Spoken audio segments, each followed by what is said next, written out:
Hi, this is Steve Aul, the Aul Financial Group. Just want to welcome everybody to the June 4th Town Hall. I will be alone today. Will is down in Atlanta with one of my mentors, and he is at a taxes course down there to help expand his idea when it comes to taxes.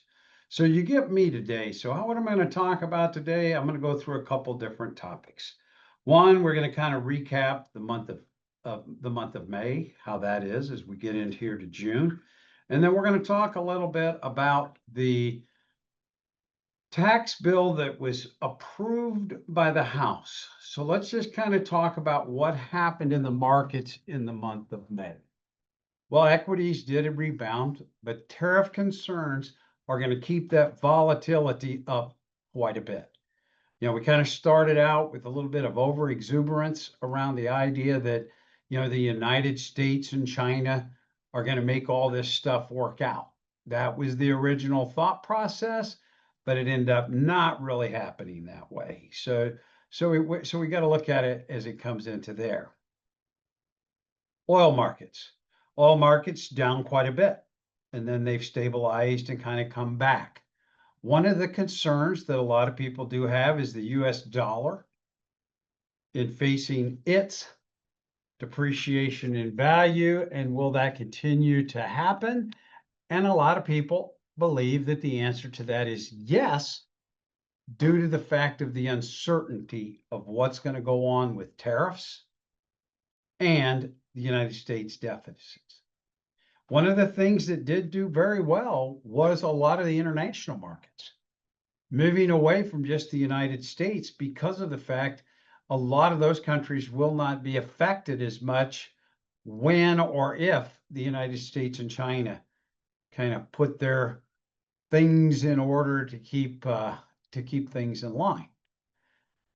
When we start to look at the deficits, Liberation Day came, the markets fell real hard because of the fact that it was like, tariff war is not the best thing that we could possibly go into. Then Moody's lowered the ratings for the United States of America.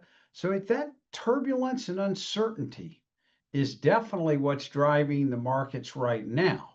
So if we look at a lot of the market guard portfolios, they were defensive.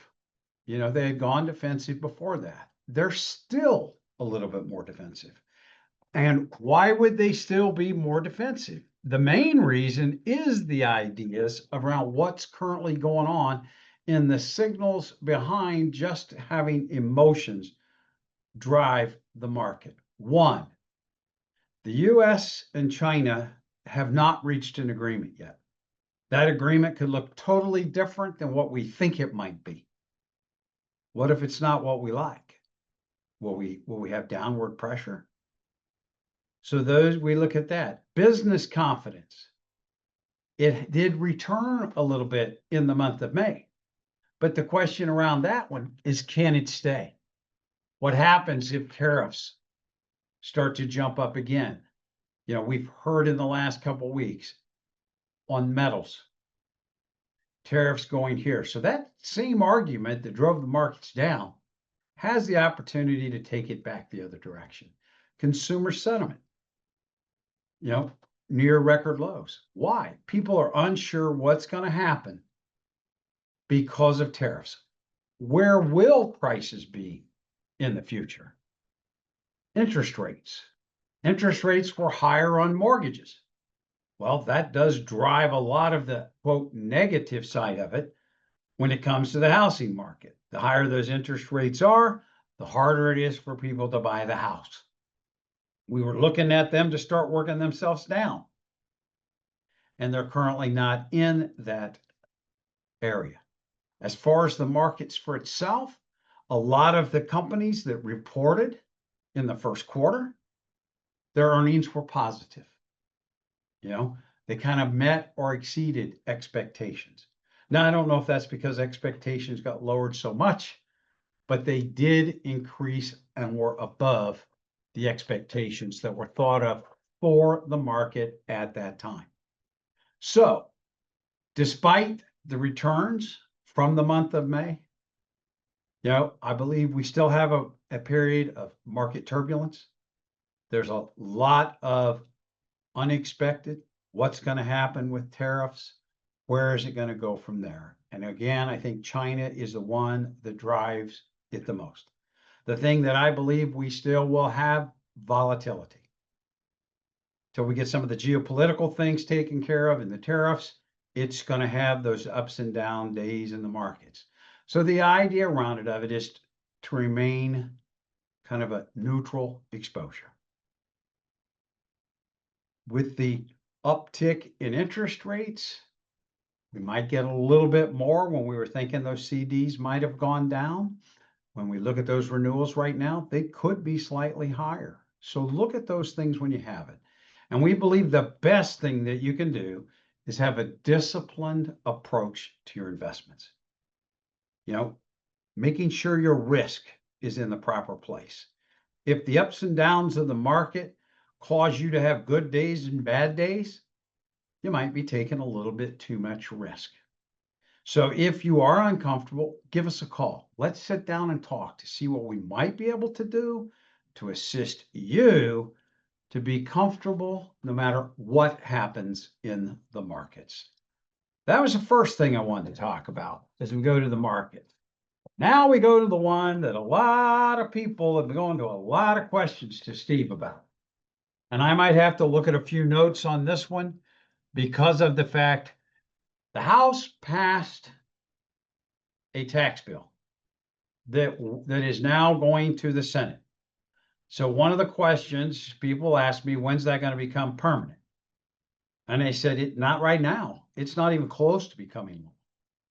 Because of the fact that the House of Representatives passed it, it still has to be passed by the Senate, and then both the Senate and the House have to get together and pass the same bill.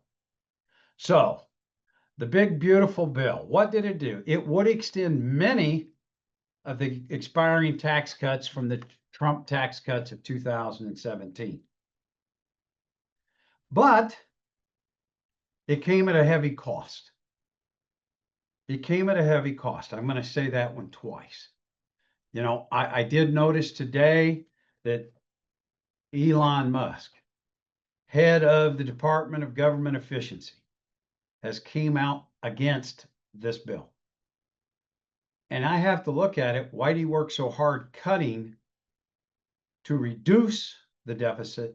And then we send a bill to and approve it that will increase our deficits by almost 2.6 to 3 trillion, depending on which number you're talking to over the next 3 years. It almost didn't get through the House of Representatives. No Democrat voted for it. The outside parties had to have their thing approved so they could get it through. Some of the things that got changed. Most of us wanted to see a change in that $10,000 limitation for state and local income taxes. The original proposal was for between 20 to 30. But to get the quote Republican members from the California and New York and the East Coast, West Coast, basically, they raised it to 40. The numbers that have came in, because I get the call, when's my Social Security not going to be taxed? That's in a different law. So one of the things that they bid is we're going to add, where you can take more money off your taxes to help offset that, because they really can't remove Social Security from being taxed from the bill.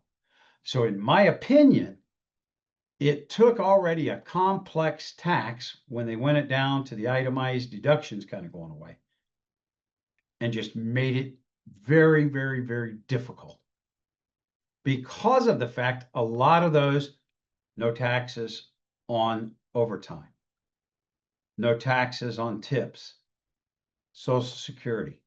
Most of those things wouldn't happen until 2026. And they would go away after 2028. So it's a short-term thing that it's going to with a very large price tag to get to it.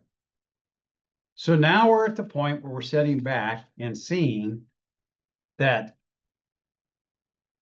Congress now has to get together and pass their portion. Will it come out the same? I don't know. I doubt it. And then they have to reconcile it to get it all in one place. What we will do is continue to update you on what's going on in that bill. Because a lot of people, depending on your income, remember when I said no taxes on your Social Security, no taxes on this, most of those have a lot of rules and income limitations. Most of the income limitations, if your combined income is more than $150,000, they don't apply to you. So that's where we have to start to look at. Did we make it simpler? No, we made it more complex. Did we do what we said we were going to promise we were going to do? Yes. But it's only a 2 to 3 year time frame. A lot of people say, let's go ahead and slow this thing down. And let's look at a bill that we can go for more than 2 to 3 years. So that's why I think some are not for the current bill as it was passed. As I stated, some have vocally stated, don't pass this bill. This should not have been passed. It shouldn't be there. Let's go back to the drawing board and draw up something that we think is beneficial for everybody. When I heard that it got passed, was shocked. I'll just put it that way. I didn't think that would happen. So we look at it. What do we got going on here at the Aul Financial Group? Well, we're talking about taxes here. I am doing a taxes in retirement presentation here at the office. That is on Tuesday, June 24th. It is at 6 o'clock in the evening. You do need to call so that we know that you're coming if you want a seat for that event. So if you would like to come, please give us a call, talk with Chris, and we'll figure out how to get you into that presentation. You know, had a good year. We've had a busy year. You know, Will is really catching on strongly as that second person at the Aul Financial Group. So things are going very, very well. You know, we've expanded this year again because of referral of family and friends. And to me, that's the greatest compliment that we could ever get, is the referral of a family member or a friend. And we just say, we enjoy doing business with people like you. So if you could give us a call, I just want to thank you. Anything we can do to help, any questions you might have on this or something that you would like for me to talk about in the future, please give me a call here at the office and let's figure out what that is. So all these events that we do are beneficial for you. Thank you again for attending.